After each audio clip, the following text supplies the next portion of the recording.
And what if I told you that all around the world, in various places on the planet, there are abandoned supercars, deteriorating in deserts, parking lots, and even on roadsides? But why does this happen? Who left them behind? And is it possible to buy them? It's impossible to specify how many supercars are deteriorating in the deserts of Dubai, but there are many, including unique models like the Ferrari Enzo, Bugatti Veyron, a Jaguar XJ220, and even a Formula One car. Is this due to overly wealthy Arabian princes? Actually, the situation is far more complex. To understand why these cars were abandoned, it's necessary to meticulously examine how this city operates. Dubai, one of the jewels of the United Arab Emirates, stands out as the largest metropolis in the region, widely recognized for its lavish architecture and a luxury that defies conventional limits. One of the most iconic examples of this metropolis is the Burj Khalifa, a colossal skyscraper that holds the title of the world's tallest, embodying the grandeur of the city. Much like other countries in the Middle East, Dubai has thrived economically thanks to immense reserves of oil and gas. Its strategic location on the shores of the Persian Gulf has turned the city into a commercial hub, attracting investors and entrepreneurs from all corners of the globe. The driving force behind the economy is undoubtedly immigrant labor. Surprisingly, 96% of the city's population was born outside the borders of the United Arab Emirates. This sharply contrasts with metropolises like New York, where only 37% of the population is composed of foreigners. The cultural diversity and range of origins make Dubai a land of opportunities, drawing everyone from bankers to elite investors. Among the attractions that the United Arab Emirates offer is the absence of income tax, an irresistible draw for those enjoying substantial income. If you have a seven-figure income that isn't subject to taxation, it means you have considerable resources to invest in supercars. The presence of these high-powered machines has become a constant in Dubai's urban landscape. When traversing the city's roads, it's nearly inevitable to come across an impressive fleet of supercars. Seeing models that surpass the $200,000 mark parked at malls on a Saturday night is commonplace. The variety of places to acquire them is extensive, with favorable taxes, impeccably maintained roads, and a used car market that can offer treasures at affordable prices. In Dubai, supercars are more than mere vehicles, they represent a fundamental part of life. They are visual symbols of prosperity and status, a way to express success. Many acquire these cars not to race them but to display them as trophies on social media. However, it's worth noting that even with the prominent presence of supercars, not all Dubai residents possess these automotive gems. And that's where the question arises, why are so many of these magnificent vehicles abandoned by the roadside? The mystery behind the abandonment of these supercars remains shrouded in a veil of curiosity and speculation.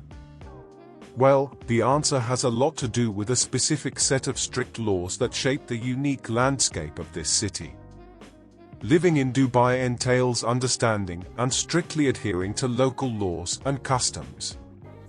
While the economy is increasingly connected to the globalized world, Dubai's justice system differs from what we're accustomed to in the West. Consequences for actions considered infractions vary significantly compared to Western countries. These infractions go beyond what we might typically imagine.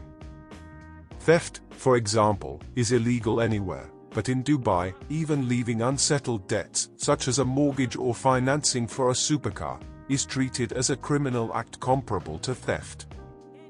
This means that if you neglect to pay off a debt, you could end up behind bars. In the United Arab Emirates, obtaining loans is quite accessible, leading many people to acquire luxurious cars, often of high value. However, unforeseen circumstances, such as losing a job, can lead to complicated financial situations. Imagine, for example, being a British immigrant in 2020, working as an investor in Dubai. Suddenly, the pandemic emerges, destroying the industry and resulting in massive job losses. Loans that were so easily granted to acquire expensive cars turn into burdens almost impossible to bear. Options narrow.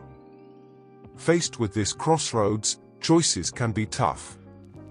Some may attempt loans from employed friends, others, which is the reason for our curiosity, opt to leave the country, leaving their stunning cars abandoned by the roadside. It's shocking to think that supercars like Ferraris and McLarens are abandoned. Some were discarded so hastily that the keys are still in the ignition. Personal items were left behind in the midst of panic. The cars remain where they were left until the police come to tow them, which in some situations can take months. Local laws, however, complicate the process of removing abandoned cars. Unlike other countries where a phone call can resolve the removal, in Dubai, things work differently. The punishment, in the eyes of Westerners, may seem severe. What might appear as a minor infraction can result in serious consequences, leading many immigrants to choose to flee rather than face the legal system. Given the choice between leaving behind a luxury car and facing strict punishment, many opt for the former, abandoning vehicles that at one point represented wealth and status. If you're a supercar enthusiast, you might be wondering how to get one of these incredible vehicles. Would it be possible to get one? How much money would you need? Before diving into this exciting journey, it's important to know that finding an abandoned supercar in Dubai isn't as simple as doing a Google search. There are specific challenges involved in this process. One of the main challenges is finding the abandoned car's title of ownership.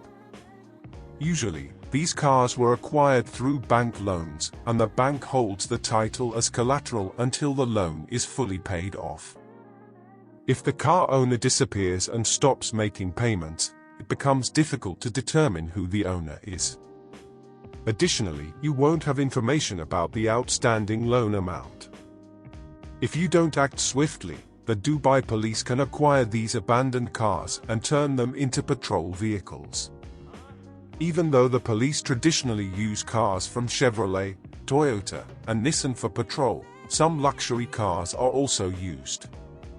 But if you miss the chance to buy one of these cars before they are seized by the Dubai police, there's still the possibility of acquiring one through auctions.